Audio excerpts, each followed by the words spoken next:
Gunman ने mid town Manhattan के एक ऑफिस बिल्डिंग में फायर खोल दिया। 4 लोगों की मौत, एक NYPD ऑफिसर भी शामिल। न्यूयॉर्क सिटी मंडे शाम मिड टाउन मैनहट्टन के एक ऊंचे ऑफिस बिल्डिंग में हुई गोलीबारी में 4 लोगों की जान चली गई, जिनमें एक न्यूयॉर्क पुलिस डिपार्टमेंट NYPD के ऑफिसर भी शामिल थे। गोली चलाने वाले व्यक्ति की पहचान शेन टमुरा के रूप में हुई है, जो 27 साल का था और लास वेगस का रहने वाला था। पुलिस के मुताबिक उसने खुद को गोली मारकर आत्महत्या कर ली।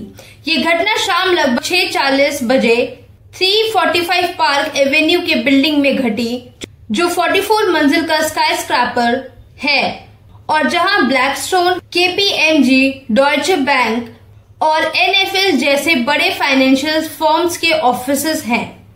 ये जगह grand centre station, Rockefeller Center और म्यूजियम ऑफ मॉडर्न आर्ट के पास है, जहां रश आवर के दौरान भगदड़ मच गई और लॉकडाउन लगा दिया गया। रिपोर्ट्स के मुताबिक टमुरा बुलेट प्रूफ वेस्ट पहना हुआ था और उसके पास एक AR स्टाइल राइफल थी। लॉबी में उसकी मुलाकात NYPD ऑफिसर डिडरुल इस्लाम से हुई, जिनके साथ उसने पहली बार गोलीबारी की। ऑफिसर इस्लाम, जो 36 साल के थे और बांग्लादेश से एक इमिग्रेंट थे, NYPD में 3 साल से काम कर रहे थे, वहां गोली लगने से शहीद हो गए। इसके बाद टमुरा बिल्डिंग के ऊपर के फ्लोर पर चला गया और 32 फ्लोर पर खुद को बंद कर लिया।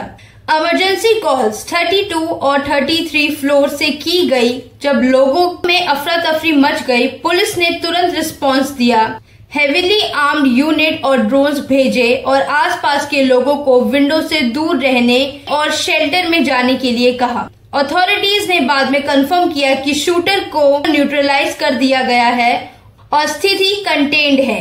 NYPD कमिश्नर जेसिका ट्रिश और मेयर एरिक एडम्स ने सभी पीड़ित परिवारों के प्रति शोक व्यक्त किया। मेयर एडम्स ने कहा कि उनका दिल टूट गया है और ऑफिसर इस्लाम के साहस को सल्यूट किया। न्यूयॉर्क पोस्ट के एक रिपोर्ट में पुलिस सोर्सेज के हवाले से कहा गया कि कुल 6 लोग गोली से घायल हुए, लेकिन अब तक सिर्फ 4 मौत की पुष्टि हुई है, जिनमें ऑफिसर और गनमैन शामिल है। एक आसपास के निवासी कैथलीन बेनेंटी ने एक वीडियो पोस्ट किया, जिसमें पार्क एवेन्यू पर पुलिस और इमरजेंसी टीम्स की भारी मौजूदगी दिख रही थी। बेनेंटी ने, जो 9/11 अटैक के दौरान भी न्यूयॉर्क में थी, ने कहा कि ये दृश्य देखकर उन्हें PTSD जैसे सिम्टम्स महसूस हुए। उन्होंने फेसबुक पर लिखा, मैं सुरक्षित हूं पर काफी हिला हुआ महसूस कर रही हूं। बिल्डिंग के एक और साक्षी ने बताया कि गनमैन फ्लोर से फ्लोर जा रहा था, जिससे काफी डर और भगदड़ मच गई।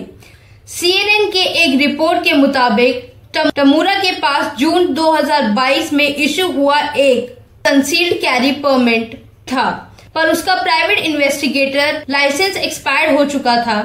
पिछले समय में उसने लास वेगस के एक कैसीनो में सिक्योरिटी गार्ड के रूप में काम किया था और स्कूल के दौरान ग्रेनाडा हिल्स में फुटबॉल खेला था। ये घटना 2025 में अमेरिका में हुई 254वीं मास शूटिंग है।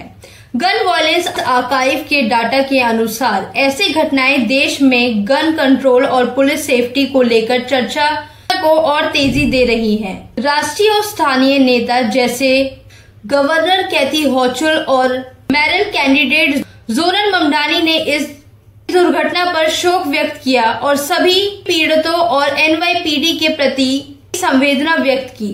Thank you for watching Newsful by Ashika. Keep supporting us.